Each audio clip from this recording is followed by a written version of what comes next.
Hi, welcome back. Just about 12 minutes left for a trade before we get in our fundamental voice, and Rajnish Kumar, Executive Vice President of Fullerton Securities and Wealth Advisors, would be joining us to do precisely that. Let's just get in closing strategies from our guests, both Ashwini and Sudarshan.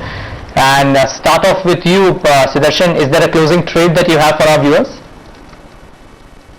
Yes, yesterday I had suggested buying 5,600 puts, 5,500 puts. That those puts are making 10%, so take the profits and close them. Today's suggestion is to buy do the exact opposite. Buy 5500 calls. I am assuming that tomorrow we should see an up day. If that happens, good for you. Wait patiently till the close tomorrow. If tomorrow opens lower, get out immediately. All right, that is a call on the Nifty options then, and watch out for those levels as Sudarshan pointed out. Ashwini, on to you then on your closing strategy. I think you would buy Raymond with a stop about 328 and a target of 390. The market remains choppy. Stocks like Raymond tend to do well. Okay, Rajnish Kumar joins us now to speak about his sense of the fundamentals. Rajnish, thanks so much for joining in. It's been a mixed bag in today's session with FMCG ruling the roost with the kind of numbers that HUL has given. Strong performance today as well. What do you make of the numbers that have come out from the FMCG basket, particularly HUL? Yeah, FMCG, if you look at it currently, seems to have done reasonably well. But some of the things that we need to sort of be careful of is that one, across the board, most of them seem to have come down on the ad spend of late. While volume growth has been good, but then there's been a lot of pressure on the margins. So I would think that next 1 or 2 quarters are going to be tough for FMCG companies, because to what extent they are able to pass on the increased input prices to the customers is something to be seen. So I would expect them to be under some bit of margin pressure, and this cushion of reducing ad spend will not be there forever. So I think we need to see them through for next quarter or so, and then probably get into that sector. Rajnish, any sector that you still believe has more downside and not out of the woods yet, and you probably wouldn't want to enter into? Yeah, I would think, for example, banking is something which I would not be very bullish on right now. Even reality, though it has gone down quite a bit, but I would still think it's just probably there's still some downside left. Auto, for example, while it's done reasonably okay so far, but I would be very careful about touching auto stocks right now. So most of the rate sensitives, so to say. Okay. Most of the rate sensitives, they're doing okay though. BSE VLT up by close to 0.5% in trade today. But some individual movers while we wind down to closing, and there are some of these which have done very well. Berger Paints, we talked about it, up close to 5% in trade. Let's just get these stocks one by one. Berger Paints is up close to 6% in trade. Volumes almost 4.5 times 10-day average. SD Aluminum is the other one which is jumped up close to 6-7%. Again, volumes close to 6 times 10-day average. So on very smart volumes is this one moving around as well compared to the 10-day average volumes. What is not done well is Texmaco, which are volumes are 10 times the 10-day average. Heavy volumes for the normal trading play.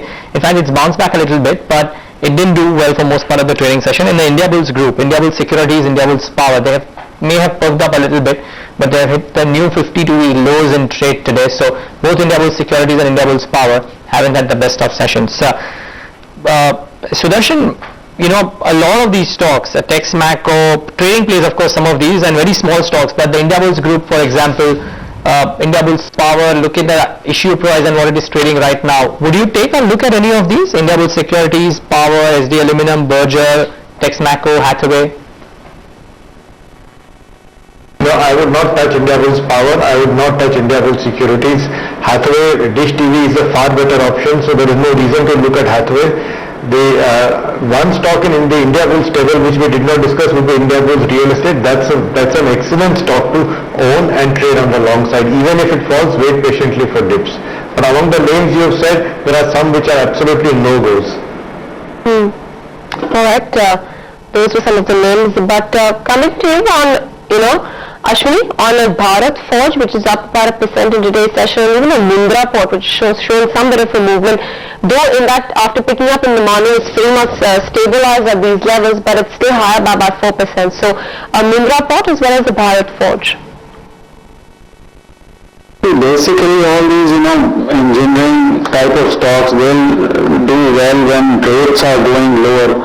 So Bharat Forge broadly is in a range of 300 to about 390. So, it's a choppy type of stock, likely to maybe a smaller range could be 330 to about 370. Mundra Port again, infrastructure type stock, 125 is the downside. 150 is the upside, so it's a better infrastructure stock than a lot of the others, but still it's underperforming in the market. A new high that has been hit in today's session is Bata India. Pull up that one for you and show you what that one is doing in trade. 4% higher, 471, very strong volumes as well. I can't remember whether Sudarshan or Ashwini, but one of them used to track it. I'm sure both of them track it, but one of them tracks it very closely. Gentlemen, just an open question to either of you. At 472, 473, for somebody who had invested into Bata India, maybe at lower levels, what should you do? Well, Bata was my recommendation in the morning, and it continues to make fresh highs. It did so yesterday as well. So a target of 500 is easily possible. So people, who've invested at lower levels, 300, 350, when a stock starts moving parabolic in this kind of a market, like with Jubilant, in Bata also around 500, you should think of taking at least partial profits. Partial profits on a Bata, that's a 7-day chart, a graph which is just upward moving. 11% is what it has done last 7 days, and today itself up at the highest point of the day, 4.2% higher. Rajnish, come to you and particularly talk about what's been happening in some of these IT counters, particularly the mid-cap IT space, where you've had the likes of Polaris, Emphasis. They've been very, very volatile on the back of the kind of numbers that they've also clocked, which have not been very bad. But overall, your opinion after the set of numbers that have come out as a whole?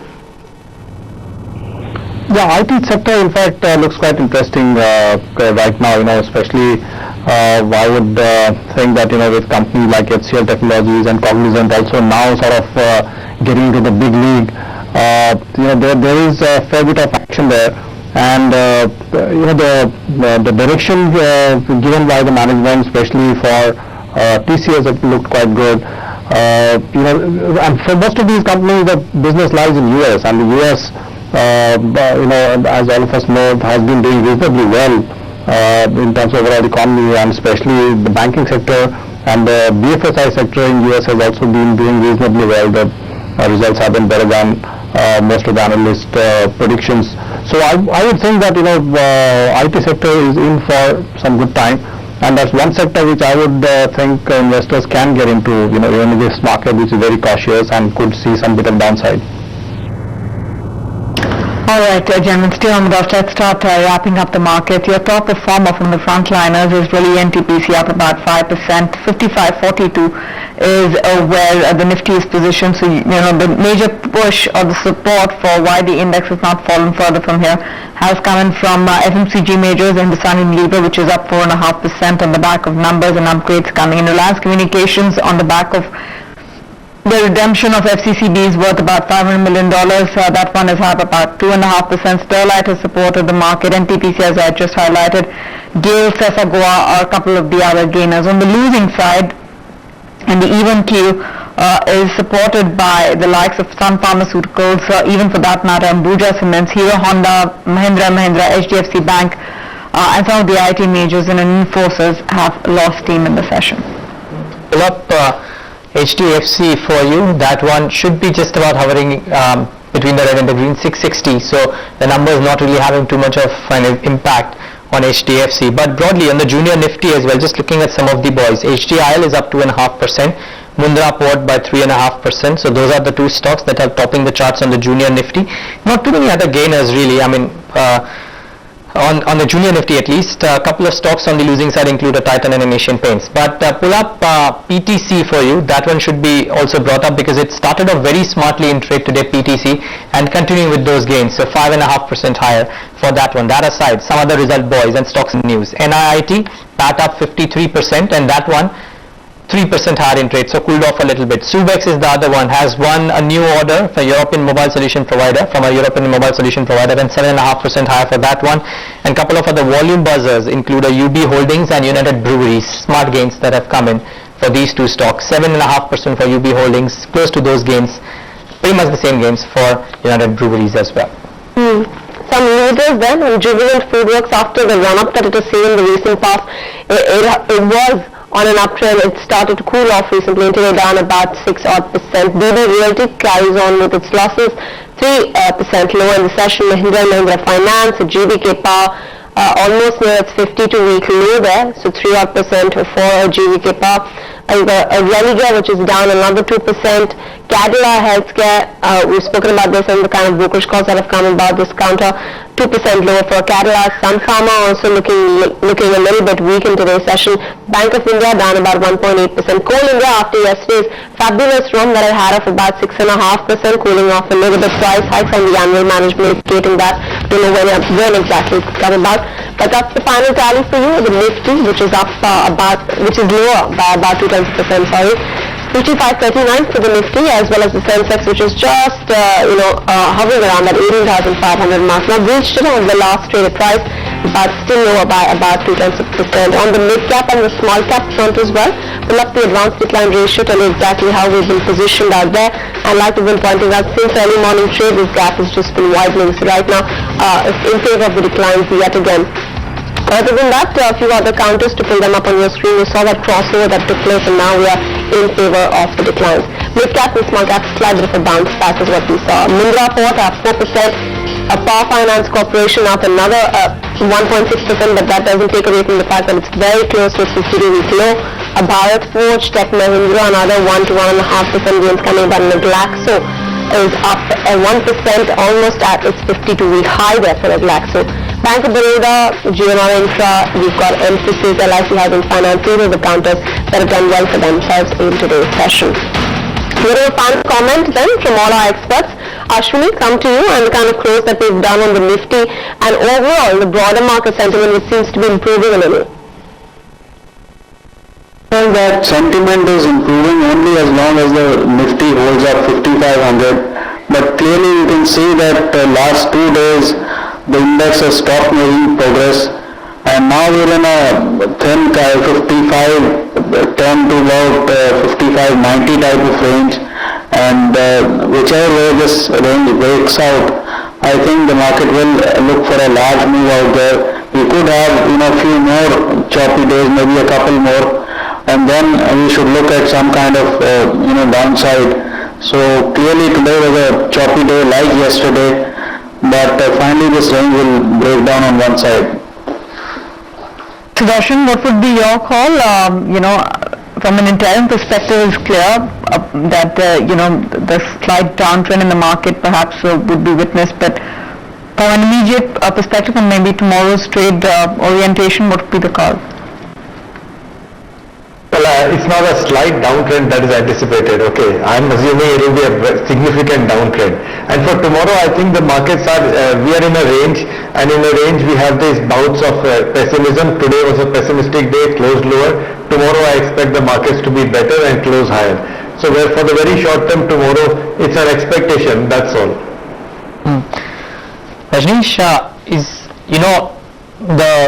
the real estate pack or infrastructure, capex heavy packs are easy avoids right now, and anybody would be able to say that. Is there anything else aside of that which you would be skeptical about with regards to maybe political headwinds or earning headwinds coming in over the next couple of quarters? Well, what I would say is that one obviously needs to be fairly cautious in these markets, and with the interest rates likely to move up and inflation likely to continue to be pretty strong, there are significant downside risks in this market. But then there are always opportunities in such a market as well. So I think, while one needs to be cautious, I would think that there could be opportunities to invest, and there could be companies which will be available to be picked up at a good price. So I think investors should, be keeping the ears and eyes open to look for these value buys at the right opportunity. Right. Mr. Karwa, just come to you as well and take your final word as well. From a valuation standpoint, what is the range that you are viewing for the Indian markets come the next few months? See, look at it this way, that today the Sensex earnings are close to around 1250 odd, and so we are quoting at around 15 times Sensex earnings. So we are not very cheap, and we are in line with historical valuations.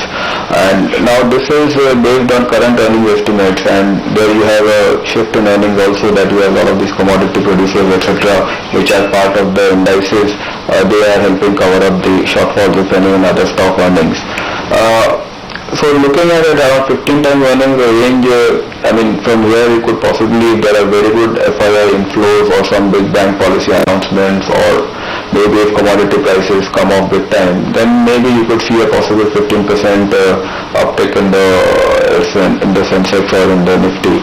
On the lower side, again, if things continue to remain the way they are, and the negative impacts of rising interest rates and inflation, if you could have a possible failure of monsoons or aggressive FII outflows, depending on how the global currencies behave, then you shouldn't be surprised if you go below 5,000. So broadly, the next 6 months range could be on the lower side, maybe by 5,000, 5,200 on the Nifty, and the upside looks like it's getting capped at around 5,800. All right, we'll leave it at that. Mr. Karwa, thanks very much for joining in this discussion on closing trades, and so as well for all our gentlemen here, Ashwini, Sudarshan, as well as Rajnish, thanks very much for being a part of the show and giving us your own opinion. Take a short break, come back, we'll discuss more.